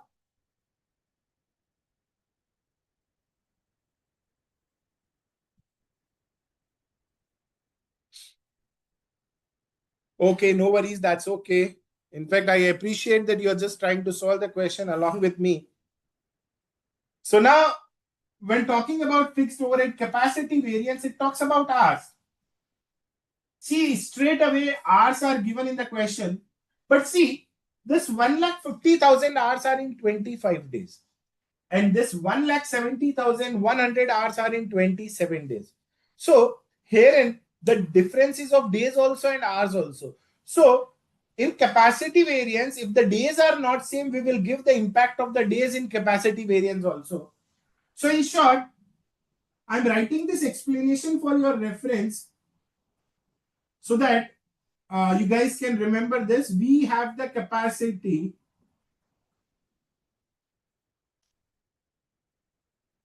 to work for how many hours? See, in 25 days, it is 1,50,000 hours. So in 27 days, how much? We have the capacity to work for 1,62,000 hours. Very good, Gulika. So 1,62,000 hours. So we have the capacity to work for 1,62,000 hours in 27 days. But we worked for how many hours? 1,70,000, but we worked for 1,70,100 hours. It means how many hours extra above my capacity 162 minus 1,70,100. That is 8,100 hours above my capacity.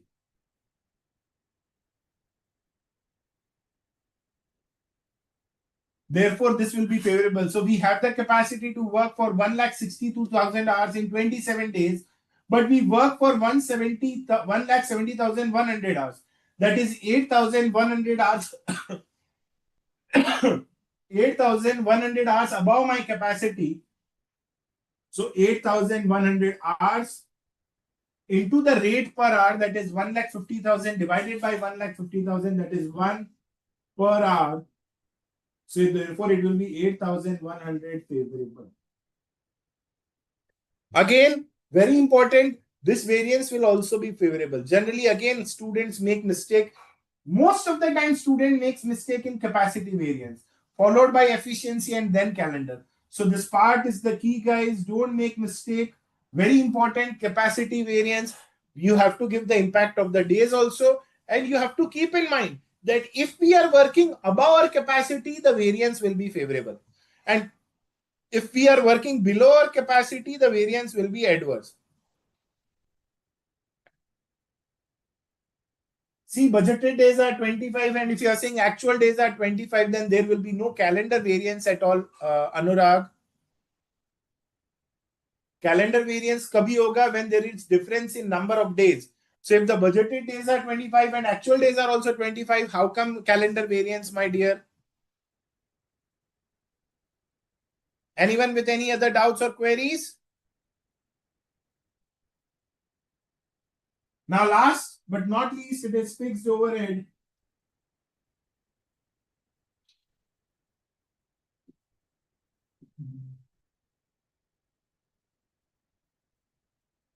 Efficiency variance, that whether we worked efficiently or not, that is काम कितने hours में होना चाहिए था और कितने hours में हमने किया. So this is what we call it as efficiency.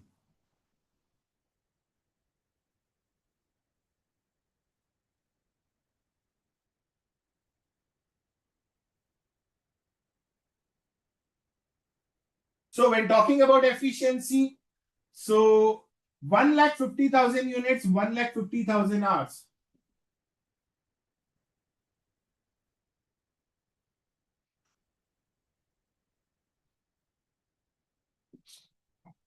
One lakh 50,000 units, 1,50,000 hours. So 153,090 units कितने hours में बनना चाहिए था? 153,090 hours. So 150, it means 1 unit, 1 hour. So 153,090 units. How many hours? 153,090 hours. But the work was completed in how many hours? 170,100 hours. It means it's inefficiency of how many hours? 17010 hours. 17010 hours. Is what my efficiency or inefficiency? Very important, it is inefficiency. Because जो काम 153,090 hours में हो जाना चाहिए था, we actually consume 170,100 hours. That is 1,70,100 hours. So how many hours is my inefficiency? 17,010 hours is my inefficiency.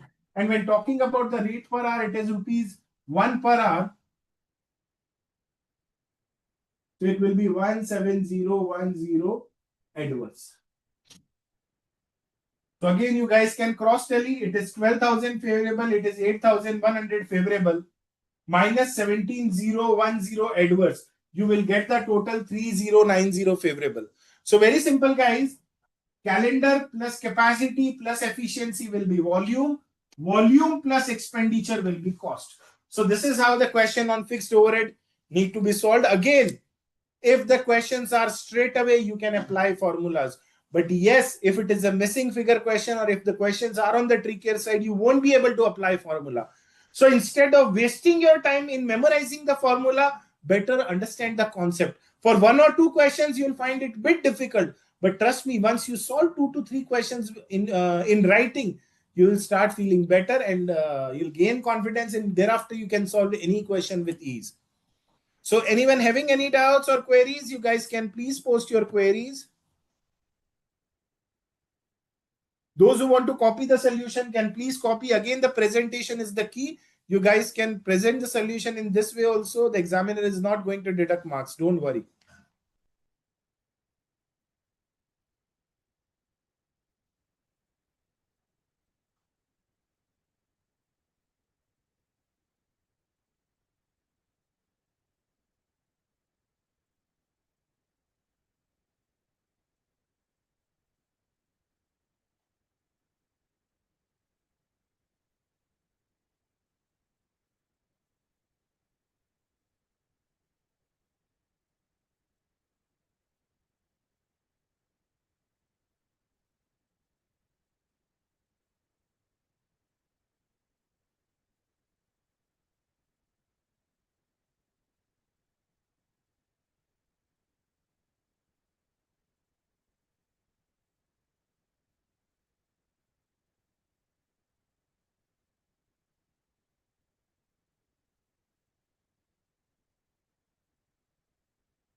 One more thing in fixed overhead variances, sometimes the information will be missing as regards days. So we will not calculate calendar variance, and there will be a slight change in capacity variance. Further, the information is missing as regards hours. We will not be calculating capacity variance. Further, efficiency variance will be calculating using days. So these are the 2 points. It's easy. So you can check the pre-recorded session. I mean, you'll be able to understand this. So we are done with fixed overhead. So let's proceed further with variable overheads. Let's take one more question on variable overheads. Again, whenever you see a question on variable overheads, try to convert the question in tabular form. Very important, guys. Only 3 information is required for calculating variable overhead variances. If anything else is given, then better ignore it. So let's say the units are given wherein 30,000 and 32,500. Let's say hours are given 30,000 and 33,000, and overheads are also given. Let's say 45,000. Let's say 60,000 and 75,000. So information is given as regards days, then ignore it. The days are not useful in calculating any variable overhead variances. So to calculate variable overhead variances, only 3 information is required. That's it. So now let's let's start with the solution of this question. When talking about the first thing, that is variable overhead cost variance, again it talks about the under or over absorption of overhead. Just like fixed overhead variances, we will calculate variable variance or overheads variance also. That is 60,000 overheads for 30,000 units. 60,000 overheads for 30,000 units. So for 32,500 units, how much should be my overheads? It will be 65,000 will be my overheads. Minus my actual overheads are how much? 75,000. So it will be 10,000 rupees adverse. Again, the calculation of fixed overhead cost variance and variable overhead cost variance is same. Just copy paste. You have to change the name only. 60,000 overheads for 30,000 units. So for 32,500 units, how much should be my overhead? 65,000. but my actual overheads are 75,000. So the difference is of 10,000. Since the actual cost is more than my standard cost, so that will be adverse.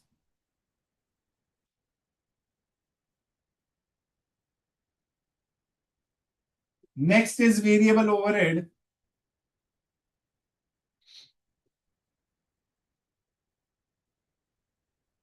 Expenditure variance.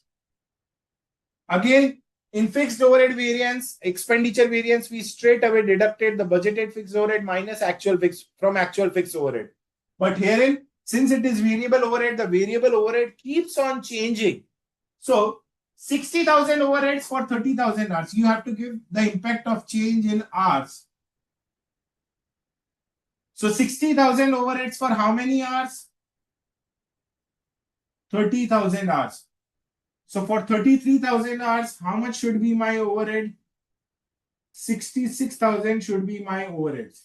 And my actual overheads are how much? 75,000. So how much extra? 9,000 extra. So 9,000 adverse.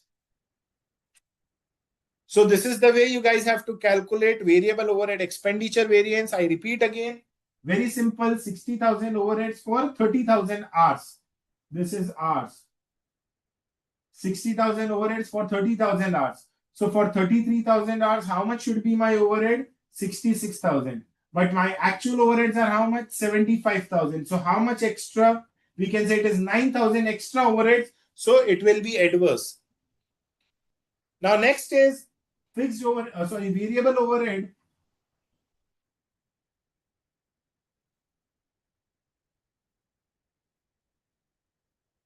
Efficiency variance. So again, in efficiency variance, the calculation is same, just like fixed overhead. See, material and labor, they are same. Fixed and variable overhead, they are somewhat same. But yes, fixed overheads, it's a bit lengthy. But variable overheads, it's very simple. The cost and efficiency variance, there will not be any change. So just the same way, 30,000 units, 30,000 hours. 30,000 units, 30,000 hours. It means 1 unit should be completed in 1 hour. So how many units we actually manufactured? 32,500 units. So it should be completed in how many hours? 32,500 hours. But how many hours we actually consume? How many hours we actually consume? We consume 33,000 hours. That is 500 hours extra we consume. So 500 hours is what my inefficiency. The work was supposed to be completed in 32,500 hours, but we actually consume 33,000 hours. So 500 hours is what? My inefficiency into the rate per hour, that is 60,000 divided by 30,000, that is rupees 2 per hour. So this will be 1,000 hours. So the calculation of variable overhead cost variance, and variable overhead efficiency variance is same. However, there is a change in expenditure variance. So we are done with the variable overheads also, and we are done with the explanation of this chapter also. The key is, as I have discussed also, that focus on the concepts rather than memorizing the formulas. Try to solve as many as possible questions in writing. Again, don't do ticking in the books. What I have observed is that many students who are just done with the chapter, they do ticking for the remaining question. Don't make it as a habit. Try to solve as many as possible question in writing. Yes, I understand that it is bit time consuming, but trust me, there is no alternate of hard work. The more you will practice, the better you will be with the concepts, and the better will be the speed of solving the question. Because as I mentioned in my previous class also, that most of the students are not being able to complete the costing paper on time. They say that the paper is lengthy. It's a bit tricky. It's a bit lengthy. If the paper is not lengthy, when the examiner is setting up the paper, they keep the timing in the mind also. So the paper is not lengthy. The point is that the students lack practice. So practice is the key. Try to solve as many as possible question in writing. It will help you to develop the concepts and improve the speed. And trust me, you will be able to complete the paper on time. Generally ऐसा होता है कि costing का paper complete नहीं होता. So try to solve as many as possible question. You will be able to complete the paper and you can easily score 75% plus marks in costing. But yes, first thing, focus on concepts rather than memorizing formula. Second thing, practice as many as possible questions in writing. So anyways, guys, I'm done with the explanation. I request you guys to copy this part. Apart from this, whatever the queries you have, whatever running in your mind relating to standard costing, we have last 10 minutes. So you guys can post your queries. I'll be addressing all your queries. So I request you guys to copy this concept and you guys can in the meanwhile post your queries.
Yes, Gulika, Yamini, Manivanan, Anurag, anyone having any doubts? Yes, it is must. You have to mention the formulas. The point is why to give the examiner any opportunity to deduct your marks. So don't give any chance to the examiner to deduct your marks. So whatever the best you can do right in exams. I hope it is clear, Yamini. Once you are thorough with the concepts, you can easily frame the formulas.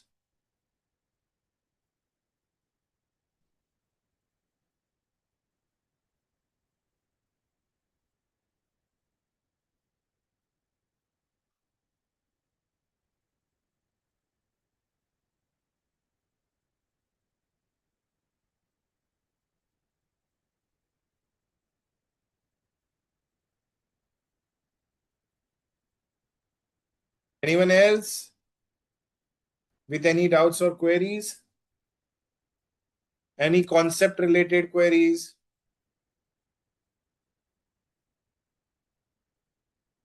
This chapter is very important from examination point of view.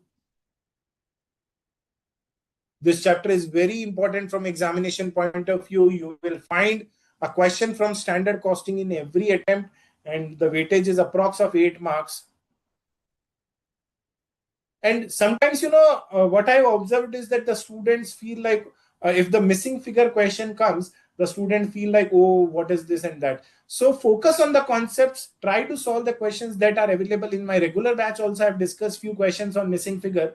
So focus on the concept, try to solve few questions from study material, past examination question, past MTPs, RTPs question. That is more than sufficient.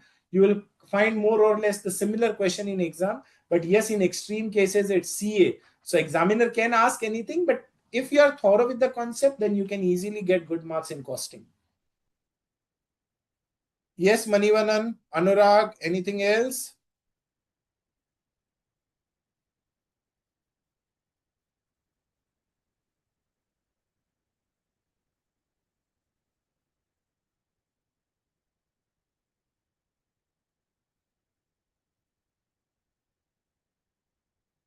So fine, we are done with this chapter. In the coming session of marginal costing, I request you guys to prepare the concepts because I'll be discussing variety of questions, some advanced question on key factor, few sales mix based question, few make or buy decision based question. So I'll be discussing not the simple question, but yes, some advanced question because the concepts are same what I have discussed. You can refer the few formulas also, but yes, again the concepts are the key. So just check my pre-recorded sessions on marginal costing. I'll be discussing variety of question, few questions relating to opportunity cost also. So in the coming session, be prepared with the concepts. I'll be discussing many advanced problems on marginal costing. So we are done with standard costing. Thank you so much for your time and patience. I think the next class is on Monday. So today it is Friday, Wednesday, sorry. So the next class is on Monday. So you guys have approx 3 to 4 days time to prepare for marginal costing, and yes, to complete this chapter standard costing. If you have doubts in standard costing also, you can ask me in the coming session. I'll check out if I can discuss it straight away. I can discuss.